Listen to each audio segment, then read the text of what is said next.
During our 2-day stopover at Sharpness, we couldn't but help admiring the scenery of the Severn estuary as it winds its way down to the Severn Bridge and out onto the Bristol Channel. Just here in the video you can see in the distance Sharpness Point, which was where we were moored. You can also see that the Gloucester and Sharpness Canal runs very close to the shoreline. In fact, here at Upton there are less than 50 metres or 160 feet of land between the river and the Gloucester and Sharpness Canal. The 26.5 kilometre or 16.5 mile canal was dug between Gloucester and Sharpness, and for much of its length it runs close to the tidal River Severn, but it cuts off a significant loop in the river at a once dangerous bend near Arlingham. It was once the broadest and deepest canal in the world. Conceived in the canal mania period of the late 18th century, the Gloucester and Berkeley Ship Canal scheme, as it was known then, was authorised by an Act of Parliament in 1793. But what I wanted to know was, why are there so many old hulks lying around the coastline? As we walked along we could see several concrete barges, the remains of wooden boats. So what was going on here? Why were they all left to rot in this particular section of the river? Well, it turned out that in 1909, following a collapse in the bank of the river, the company's chief engineer, Mr. A.J. Cullis, called for old vessels to be run aground along the bank of the Severn near Upton. And this created a makeshift tidal erosion barrier to reinforce the narrow strip of land between river and canal. In fact, on spring tides, all that is left between the river and the canal is the towpath. The barges, trolls and schooners were hulked at high tide by towing them from the dock at Sharpness and releasing them to be carried up the bank on the tide. Holes were then made in their hulls so that they filled with water, and over time silt has been laid down inside them. More boats have been added ever since, including the schooner Catherine Ellen, which was impounded in 1921 for running guns to the Irish Republican Army, the IRA, the Kennet Canal barge Harriet, and the ferro cement barges built in World War II. In fact, the last boat was beached as recently as 1965. And because of these hulks laying around, the ground level has built up over the years, and some of the more recent additions are now lying on top of those which were beached earlier. In fact, now the whole area is becoming an area of historic interest because of all the variety of the different hulks. The only known surviving Kennet barge, Harriet, was beached at Upton in 1964 and has been scheduled as an ancient monument and included in the National Register of Historic Vessels. In 1999, a local maritime historian, Paul Bennett, commenced a privately funded research project which saw the site's 86 vessels recorded and recognised as the largest ship's graveyard in mainland Great Britain. The Nautical Archaeology Society investigated the site in 2008 as part of its Diving into History project and carried out laser scanning of the remains. In 2010, British Waterways took control of the site in an attempt to protect it. Well, good morning everybody, and welcome to Life on Board Amy Joe, on the move yet again. So, what have we been up to then, Chris? Well, when we last saw you, we were at Sharpness, and today we've travelled from Sharpness and we're heading back towards Tewkesbury and on to Upton upon Severn, I hope. Yeah, we didn't record the trip back because it's pretty much identical to the trip down. So we've just cruised back. We've had a couple of days cruising back now. We've just come up through Upper Load Lock, which you saw us go down in the previous vlogs, and we're now at the junction. And this is the junction where we came out of Tewkesbury onto the River Severn.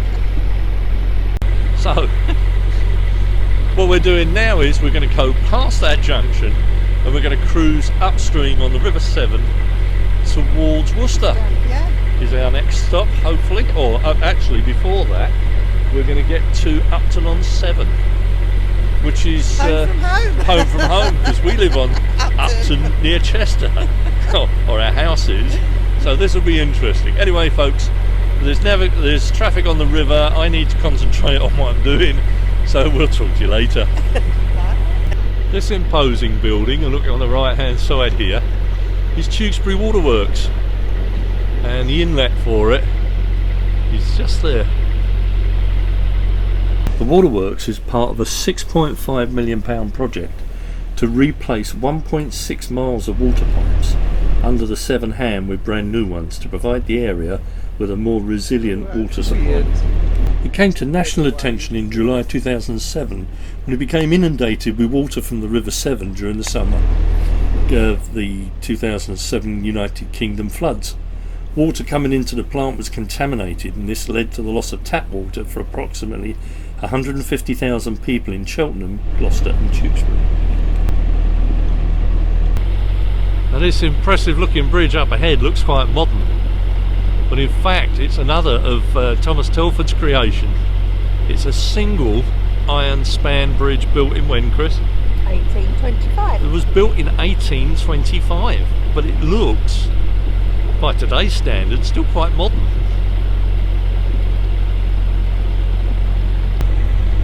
I mean, Thomas Telford never ceases to astound me with his design technology.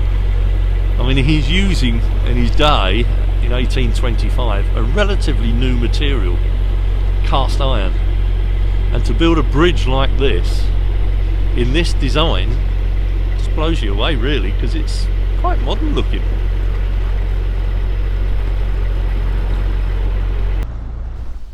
We've never really pushed Amy Jo's engine very hard. Normally I run at about 1500 RPM, which isn't fast, but very occasionally you get other boaters that want to go a lot faster than us, so we just throttle back and let them go.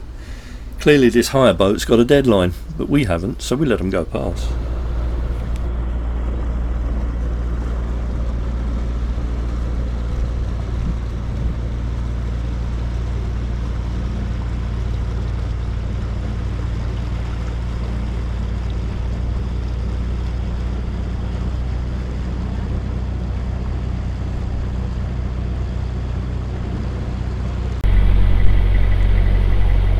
This is the M50.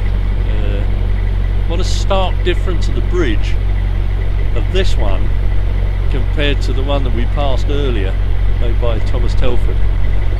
But the design technique has pretty much stayed the same. The steel beams and the steel structure isn't far removed from what Telford had, except the way they've done the H-irons in this bridge means there's less of them. And instead of the nice ornate arches at the far end, which will come into view behind this tree, you have standard gaunt concrete structures that don't look anywhere near as pretty. But nonetheless, it serves the purpose. And to be fair to Telford, this is a much longer bridge.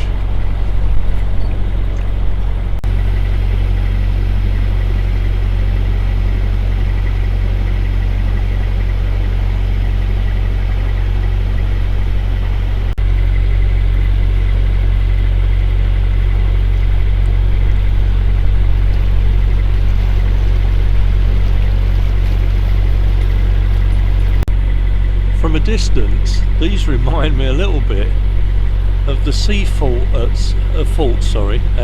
Shivering Sands in the Thames estuary.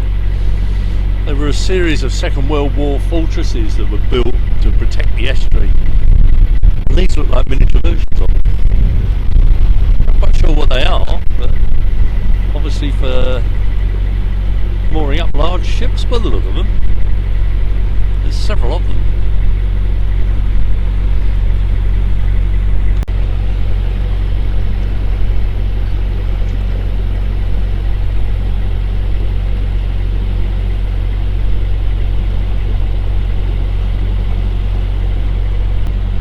That was a stroke of luck. That wharf that we just passed, Elva here is headed for that wharf, so we're out of his way, so that was quite fortunate.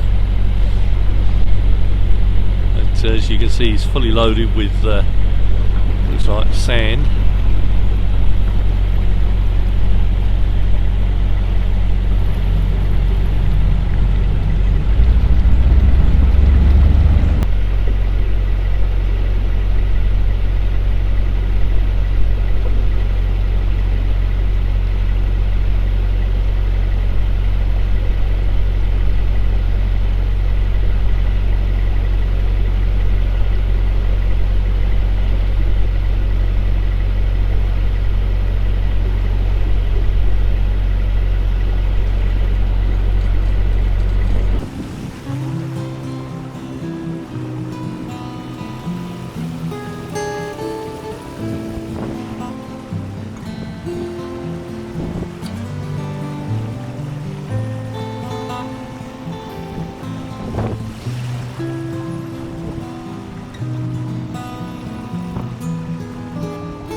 Been lucky enough to find a mooring at Upton upon Severn, and this is it, and couldn't understand why the mooring was empty.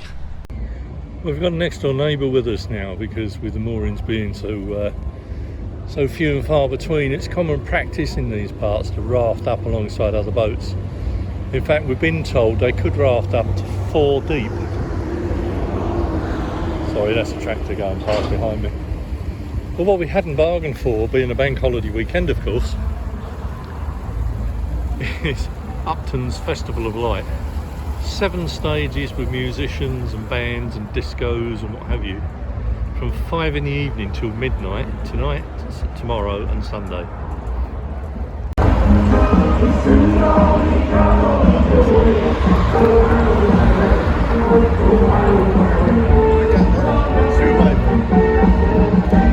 But being a bank holiday, we had no, and moorings at a premium, we had no choice but to stay over the bank holiday period. But it did give us a chance to have a little wander around the village.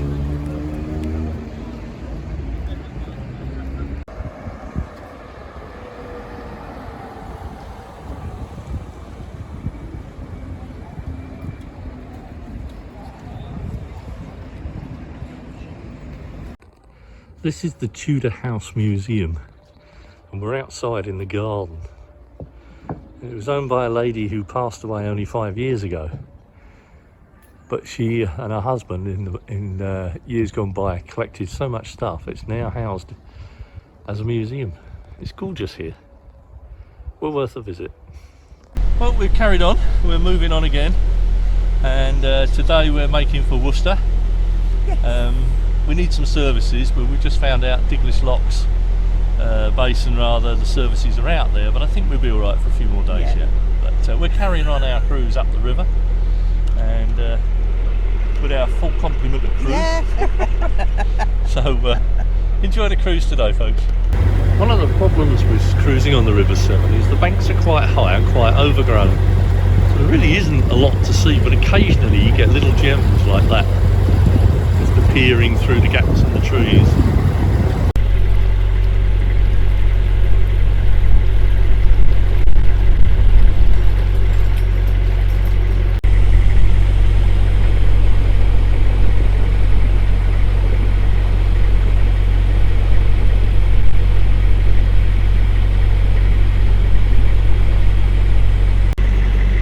Signs that autumn is on its way.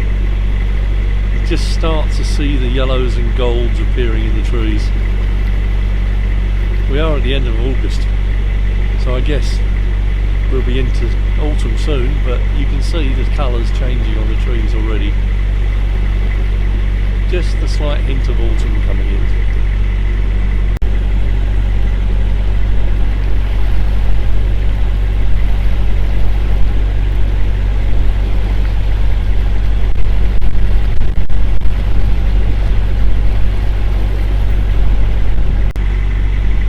This is Cleve Load Caravan Park. Obviously static mobile homes.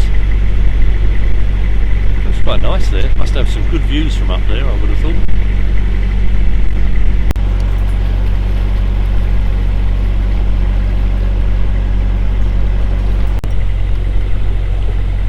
We're now cruising past the Severn Motor Yacht Club.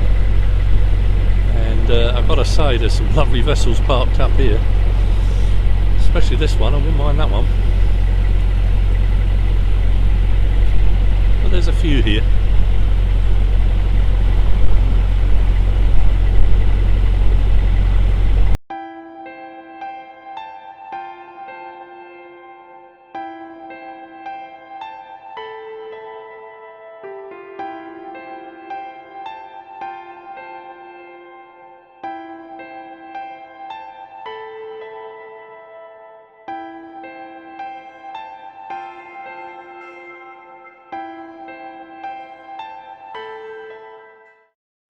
Behind Amy Joe is Diglis River Lock. We just came through there.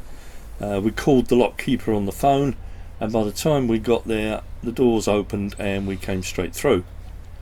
We're now taking on water, and just ahead of Amy Joe, about 400 yards, is the Worcester visitor moorings, and we've just spied a mooring, so we're going to head for that.